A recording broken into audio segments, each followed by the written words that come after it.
Greetings everybody and welcome to Gizmo Labs, where I show you all the tips and tricks you need to become a pro at grounded playgrounds.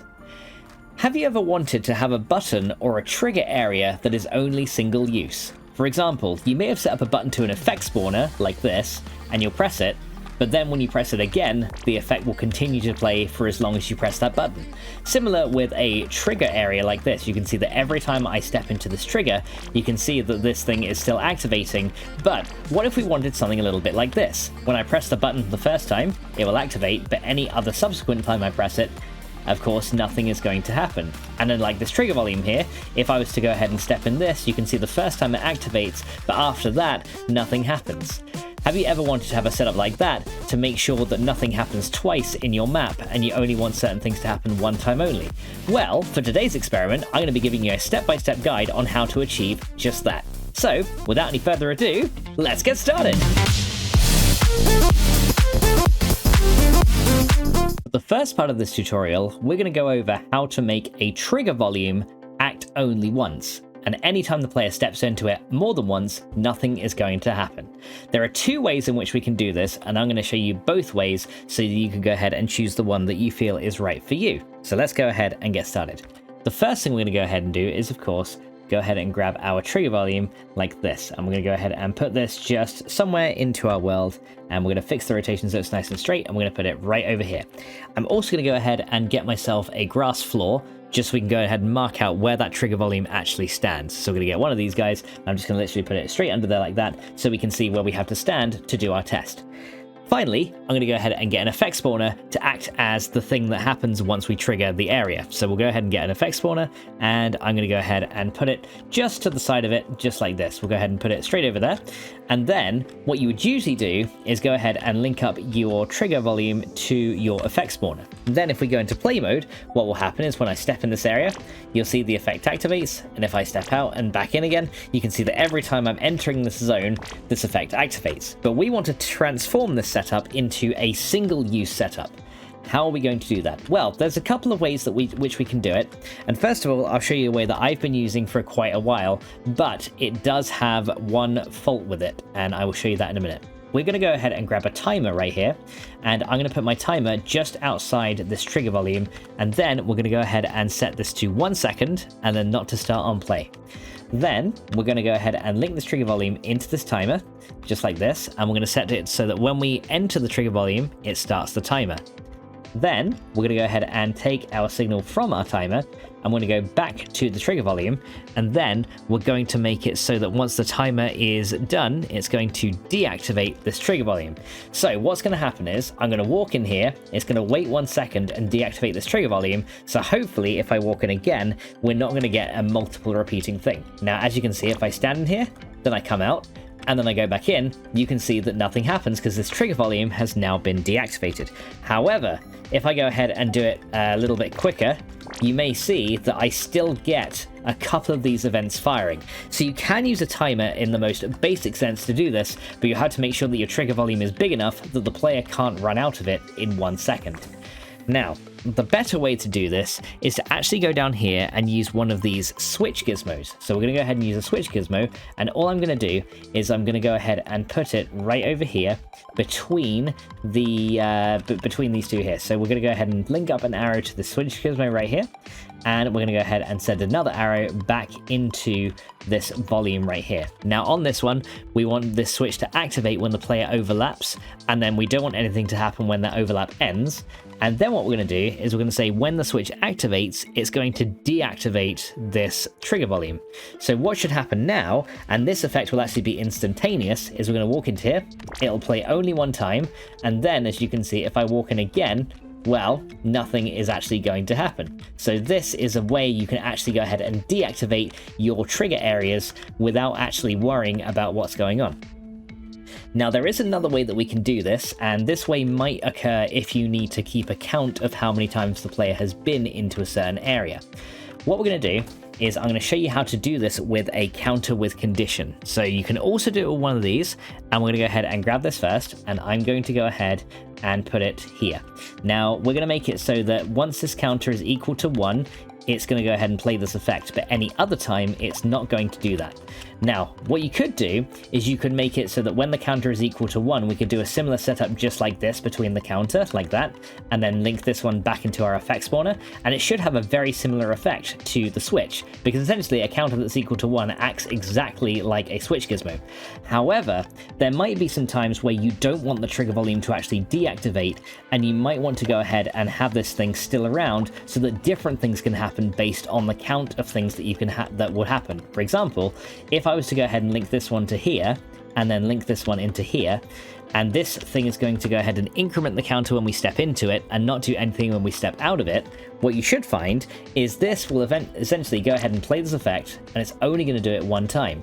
However, the trigger volume is actually still there, so I'll demonstrate that it actually still exists by making another effect spawner, and I'm going to put it over this side. We're going to remove the link from there, and we're going to go ahead and do this. Now what you should find is the effect on the right will go off only once, but the effect on the left will still be there. So you can see that the trigger volume is actually still there and ready to receive signals. So what you could do is you could use something like this to make a counter of some kind to detect how many times the player has entered. So you could use several of these counter with conditions, for example, like this, and we can go ahead and change this one maybe to equal to 2. So then, when the player steps into this thing once, it will trigger this effect, and when they step into it again, it'll go ahead and trigger the gold effect. So then you can make a trigger volume that goes ahead and triggers several times, and then is still ready to receive signals. So you could do this, and then I'll do it again, and this time you see the gold one played, but then after that, nothing else happened. So as you can see, you can use this setup as well to go ahead and make this work as well. Now this setup is a little bit more complicated to set up because obviously you're using counters and you got to set the conditions and everything as well, but it also offers you flexibility and will leave your trigger volume intact so that you can use another source maybe to reset counters if necessary. So the way you use this is entirely up to you. Next up, let's see how we're going to do this with buttons. So what we're going to do is we're going to go ahead and get one of our buttons. I'm going to put this straight in here, and then I'm going to copy one of these effect spawners that we have over here. I'm just going to go ahead and chuck it right over here behind the button, and let's remove those links. Now usually what you do is you link this button directly to your effect spawner or whatever thing you want to happen at the push of your button, and then when you press it, there you go, it's going to play this every single time. So, can we use a similar setup to go ahead and disable the button? Do all three of those setups actually work? Well, let's see. Can I go ahead and use a timer to disable the button? Well, if I go ahead and do a setup like this, like with the trigger volume, if I link this to the timer, and I'll make the button go ahead and start the timer here, just like this, and then we'll also make sure this timer is set to 1 second, and then we don't want it to start on play, and then we link it back into here, you can see that the only thing that this thing can do is press the button. You can't actually make it disable the button. So a setup like this for a button does not work, so we cannot use a timer to achieve this same result. Okay, well, in that case, how about if we tried to use a switch? Well, just like the timer, you can try a setup just like this. We'll go ahead and send this into the switch, and you'll make it activate it, and then you'll send it back out to the button. But unfortunately, as you can see, there is no option to make the button deactivate. So that again is a problem that we need to come up with. Now, what we could try and do is to go ahead and use the switch in between these, but you'll quickly also find that there is a problem here. So what we want to do is we want to make this button go into the switch, and we're going to make the switch activate whenever the button is pressed. Then we'll make the signal of the switch come out of here, and then when we activate the switch, it will go ahead and activate our effect, and if it's switched off, it will do nothing. So technically what should happen is once the switch is activated, since it's already activated when we press the button again, it shouldn't trigger our effect spawner, but you'll find when we actually go into this, you'll see that it still goes ahead and triggers it.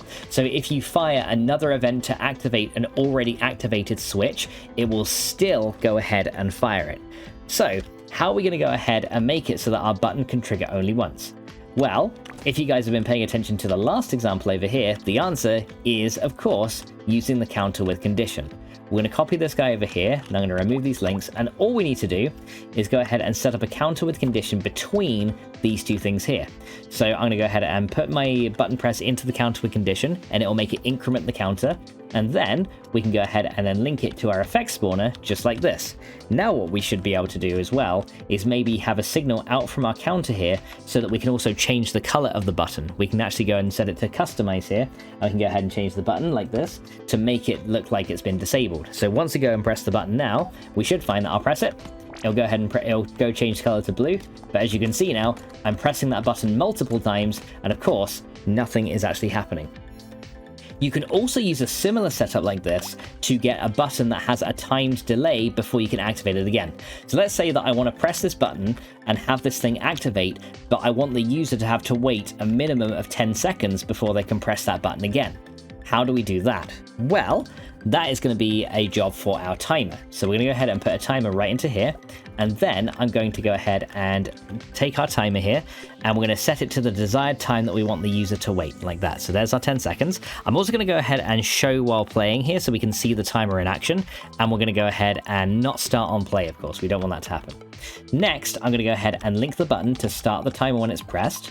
And then, so we've got to make sure that says to start timer, of course, not toggle. And then we want to go ahead and link our timer back into this counter with condition right here. So once we go back into this counter with condition, we're actually going to make it set a value, and we're going to go ahead and make it set that value down to 0. Now, this should go ahead then and mean that when we go ahead and wait 10 seconds and press the button again, everything should work, right? So let's try this now. So now I press it. You can see now that the timer is starting. And as you can see, while I'm pressing the button here, it's actually resetting that timer, so it's not letting me go ahead and do anything. Now, obviously, that's probably not behavior that we want to happen. And as you can see, it actually triggered something to happen here. So you can see, like, even though the timer kind of got reset, it kind of went a little bit crazy there and still played an effect, even though the timer hadn't been fully up. How can we sort that? Well, just like before, what we can do is, instead of having the button linked to this, we can make it so that when the counter is equal to 1, we go ahead and start the timer. And that's all we need to do. When the condition fails, we don't want it to stop the timer, so we just set that to none. So by using the counter here, we should then make sure that when we press this, it'll go once, the timer starts. You can see now I'm spam pressing the button and nothing is happening. My timer circle is slowly but surely filling in. I'm gonna have to wait until that's completely finished, and there we go. And now I should be able to press it again because our counter has gone back down to 0. So that's how you can make a button have a delay before the user can go ahead and press it again, which is very useful if you don't want them to spam a button or do something that the button shouldn't do too often. To demonstrate how you could use this knowledge, I've gone ahead and set up a very small arena so we can set up a practical example of how we can use what we've just found out to go ahead and make it so that a creature will spawn in, but then the effect thing that triggers it will only occur once. So let's go ahead and do that. First of all, let's go ahead and get our creature spawner right here, and we're going to go ahead and make it so that when the creature is there, we're going to put it in the middle, and this thing is just going to spawn like a gnat, or maybe let's make it spawn something we can kill. Let's go make it spawn a red worker ant. So this thing is going to spawn a red worker ant. Now, we need to trigger this thing somehow. We also need to make this first door unlock so that the player can come into their arena, right? So let's go ahead first of all, and we're going to get a trigger volume so that when the player walks into this little area, I'm going to set it up just over here like that. We're going to go ahead and set this trigger volume right over here, and it's going to go ahead and unlock the door. So we need to go ahead and grab this one. So it's going to go ahead and unlock the door, and then it's going to go ahead and open the door, right? Just like this. So when the player steps in here, this door unlocks and opens. Now what we want to do is when the player is inside the arena, the door is actually going to close again. So what we're going to do is we're going to go ahead and put something on the other side right here, just like this. And as you can see that I've copied this thing, essentially it's going to go ahead and let me go ahead and edit this link that's already there. So this time we're going to set it to close, and then we're going to set it to lock. So as soon as the player steps inside the arena, it's going to close and unlock the door, and then it's also going to go ahead and spawn a creature just like that. Now finally, we're going to go ahead and make it so that when we've killed this creature, this door at the end of the arena will go ahead and open. So we're going to have to unlock it first, and then we'll open it, and then we should be able to proceed. Right. Let's also give my player character some kind of weapon as well, just so we have something to fight these ants off with. And I'll give myself just, something kind of OP so we can get this over with quickly. And then let's go ahead and equip that into slot 1, just like that. And let's go ahead and try this out. So what we should find now is we'll go in here. This door should unlock and open. We step inside, it locks, and there is our red worker ant. Here we go. So we'll go ahead and kill this guy. And there we go, we've killed that guy, and now this door opens, letting us proceed. However, there's a problem. If I step back into this area, you'll see it actually spawns another one, which obviously is not the intended behavior. So what we need to do is we need to make these trigger volumes a single use so that it can only occur once. How do we do that? Well, as before, all we need to do is set up a switch between the gizmos here. So we're going to go ahead and get one of these switch gizmos right here. I'm going to put it just off to the side, and then we're going to go ahead and link this guy to the switch, just like this, and then we're going to link it straight back. Then when the player enters this area, it's going to activate the switch, right? Which is great. And then when the switch is activated, it's going to go ahead and deactivate this thing.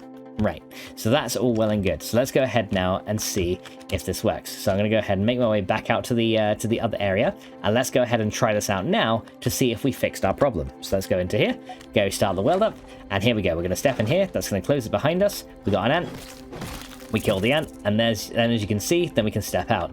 Now, as you can see, if I step into here, another ant isn't spawning because this trigger volume has been deactivated. Okay, but there is a bit of a problem with this setup as well. What would happen, for example, if the player character ends up dying while in the section and they respawn back where they started? What's going to happen then? Well, if we go ahead and walk through this, let's go and simulate this by just jumping out of the arena. So we're going to go into here. I'm going to go into here, and then you can see that my player character is here. Let's just say that this ant killed my player character, and therefore we ended up back outside this area here. What's going to happen now? Well, we'll come back in here, but as you can see, this time I step in, the door doesn't actually go ahead and lock, which is a problem. Now, why is that? Well, that's because this trigger volume no longer is active. It's still there, but it's no longer active. So what we need to do is when this door opens again, we need to reactivate that trigger volume to make sure that this works properly. So if we go ahead and grab this guy, we're going to go ahead and send this guy straight into this other one. And then we can say that when the player enters that trigger volume, we need to go and select the long arrow if we can find it, because these arrows are all over the place. So let's see if I can find the right one I need. Probably need to go into first person and duck down to see the one. We need to get this long arrow here, which is kind of embedded in the other one.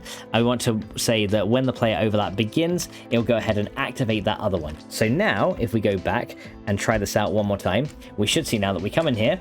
Let's say we come into the arena, the ant spawns in, and oh no, we died, right? So we died, and then unfortunately then we've spawned back outside the arena somewhere, and we have to try again. So then we go back in here, the door opens, and as you can see this time, the trigger volume got reactivated and the door closed, which is awesome. However, as you can see, the spawner didn't trigger again because the ant is still in the room, and the spawner will only trigger again once all the creatures have been killed, which is awesome. Now, another thing we probably would want to do as well, just in case the player character has died as well, we probably would want to go ahead, say if they progressed a little bit further and then died, and then re-triggered back over here to make this setup a little bit more foolproof, and so that we don't have to fight the creatures again. We probably want to make it so that both of these doors open, and once the ant has been killed, it will also deactivate that other trigger volume. So to finish the setup off, all we're going to do is we're going to set a arrow from our spawner back to there, and as you can see, there's a lot of little arrows here. So let's go into first person so we can see it, and this thing right here is essentially going to go ahead and look at the door if we can get the right arrow, which I believe is that one, and it's going to go ahead and wait, that's our trigger volume. Let's move the spawner over a little bit so the arrows separate, and then we can see where each one goes. So this one, we want to go back into not the trigger volume, we need this one to go into the door, right? So sometimes you got to look at it a little bit more precisely, and it looks like that has set it right now. That's now going to go ahead and unlock the door, and then it's going to go ahead and open the door. So now I'll go ahead and open both doors if the player dies. The other thing we also want to do is say that when this spawner has been sorted out, we also want to go ahead and then disable this guy as well, so that then if the player does die and then comes back through this region, it's not going to go ahead and start them with another fight. So now we just want to go ahead and deactivate this one on all creatures killed, and there we go. So that should be a complete setup for this little arena to work as we want it to now. So if I go ahead and put this here, we'll jump on out over here, and let's give this a playtest. So we'll try out now both situations. So here we go. First of all, let's say we go into the arena like this. We come in here, we're locked in, we kill this ant. There we go. As you can see now, both these doors have opened, and I can leave. Now, if I've died after I've killed the creature, say I've gone ahead of it and I've died after I killed the creature, you can see now that none of these trigger volumes are active anymore, so I can literally just go ahead and walk straight through here without anything being respawned inside this little arena. And that's how you'd make a setup like that to only trigger a spawner one time. I have seen a few people asking about that, so I thought it'd be like a nice little thing to cover to make sure that things, just didn't go wrong. But that's how you would go ahead and deal with a situation just like that. Now, testing the other situation, if we went ahead and fought the ant but then we died. So let's say we come in here, we come into our arena right here, and then we fight the ant, and oh no, we've died. Whatever shall we do? Well, we've respawned over here. You can see the door now opens again. We come back in here and it closes, and everything's fine. We then kill the ant, everything opens, and then say, oh no, we died over here somewhere, and we've respawned back before this arena checkpoint. We'll come back through, and everything works exactly as it should. So that's how you can use this one-time use trigger volume to go ahead and set up like a mini arena like this. You can even use this in larger arenas as well with multiple spawns to go ahead and make sure that the effect of spawning creatures in only happens on the one time. And with that, guys, that concludes the tutorial on one-time use trigger volumes and one-time use buttons, or buttons that require a cooldown. I hope you found this tutorial useful. And remember, if you did like this tutorial, please let me know any constructions you've made using this, because I'd love to come and check them out.